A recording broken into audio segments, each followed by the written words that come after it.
কেমন লাগলো? যদি ভীষণ ভালো লেগেছে। আমাদের সাগ্নিক আমার অত্যন্ত প্রিয় একজন মানুষ, আমার সহকর্মী, সহ অভিনেতা, এবং রবীন্দ্রনাথের গল্প নিয়ে নাটক করার প্রচুর ইনস্ট্যান্স আছে, কিন্তু অধিকাংশ ক্ষেত্রেই যেটা হয় যে করার চেষ্টা করে ওঠা যায় না।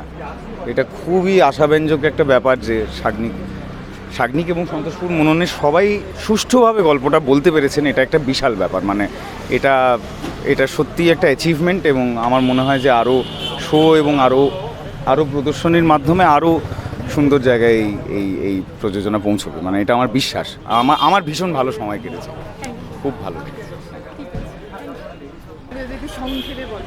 কাজের ব্যস্ততায় নাটক দেখাটা খুব কমে গেছে। আগে তো নিয়মিত দেখতাম, অনেক দিন পর আবার একটা নাটক দেখলাম, সন্তোষপুর মননের মাল্যদান।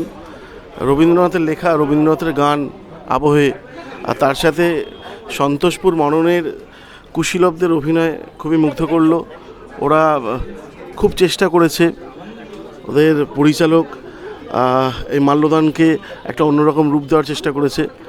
স্পেশালি ছেলেমেয়েরা খুব ভালো অভিনয় করেছে এবং চেষ্টা করেছে একটা জায়গায় নিয়ে যাওয়ার।